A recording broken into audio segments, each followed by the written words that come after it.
Hey, Shalom Aleichem Israel. Peace be unto you, all those tuning in. Welcome back to Qodesh Adamah TV. We're gonna give y'all a little tour of the house today. Come on. We got give y'all this is a cabin that we bought. It's a 12 by 28 with a 6-foot porch.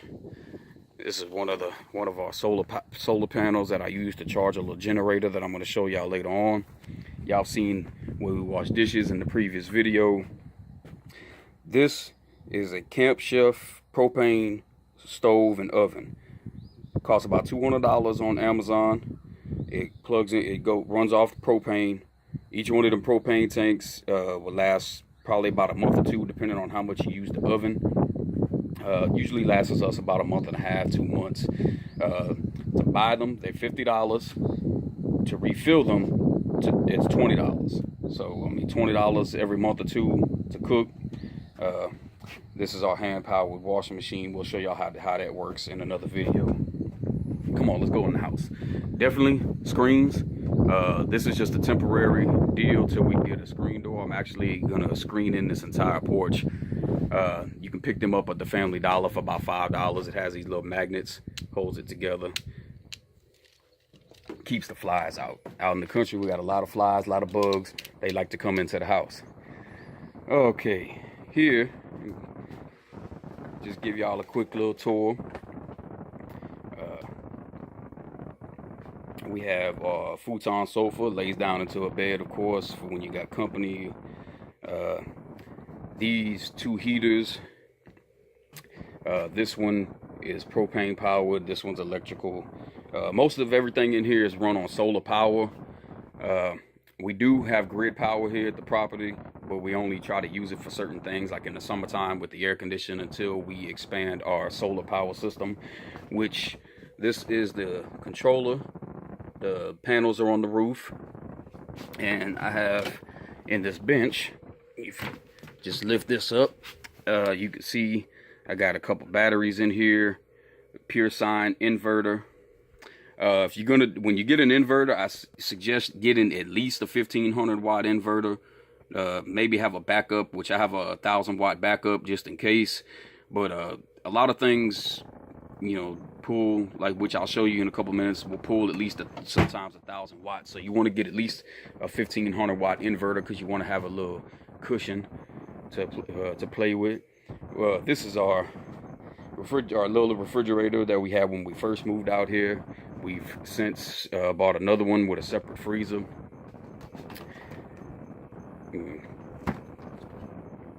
Nothing real special. Our daily meals are pretty simple. We only go all out whenever we got company, which is very rare. This is the kitchen and prep area. You can get this on Amazon for probably about, I think it was about $70. It's got little areas for your canned goods and seasonings, plates and whatnot. This is what a 2-burner electric stove top that you can get at Walmart for about $30. This is one of those things that pulls about 1000 watts of power. So sometimes with solar power, unless you have an extensive setup, sometimes you gotta unplug things if you want to use other things. Like when we use this, we can't use this and the electric heater at the same time. You gotta unplug one to use the other one. This is the generator that I was talking about. This right here, you can get it on Amazon for probably about $250. When we first moved out here, this was all the power that we had. We hadn't even set up the solar power system yet, so this was all we had. It's got 4 USB ports. It's got some other DC powered ports on the other side. It's got regular plugs. You can actually, and this is where the panel that I showed you outside, this is where it plugs in to recharge the battery. You can actually run a TV and a laptop off of this at the same time. It's a 500 watt generator. This is a nice little USB port fan.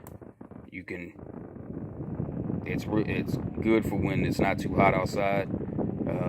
This is a solar powered battery pack that I also got off of Amazon. It comes with 2 solar panels and 2 light bulbs. We have 2 of those, one on each side of the house. They run about $60. You can see we're not really lacking for anything, you know, even though we living out here, and you know, we got TV. Of course, we ain't got cable and all that. We just plug the laptop up to the TV and we can watch movies and everything.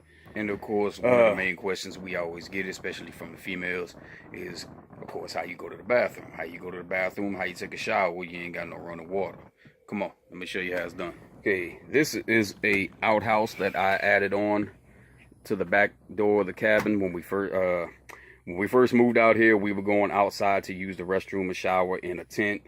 Maisha wasn't real crazy about that, so I built this temporary outhouse because we're about to add on to the house. We have an RV toilet you can get on Amazon for about $70, sometimes a little bit cheaper. It has a septic tank down at the bottom, which the top comes off for you to take the septic tank somewhere and empty it. It actually has a freshwater tank also, and you can hit this little thing and you can flush. Now for the shower, this was actually a cool little deal. And look, that's also something you got to deal with. Wildlife. They don't, I mean, we get them certain times of the year. They don't really hurt nothing.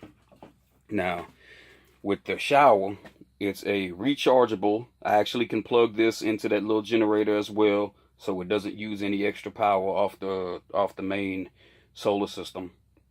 You just fill it. We heat up the water, put the water in this bucket, and then this is a water pump that's attached to this hose that has a shower head.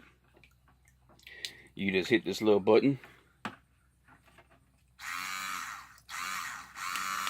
put it in the water,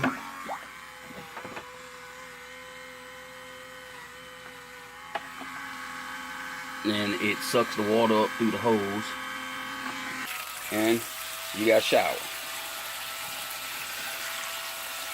Well, there you go. That's the house. Thank y'all for tuning in. We'll see y'all next time. Shalom Alaikum. Y'all bless. Support Qodesh Adamah TV. Please subscribe.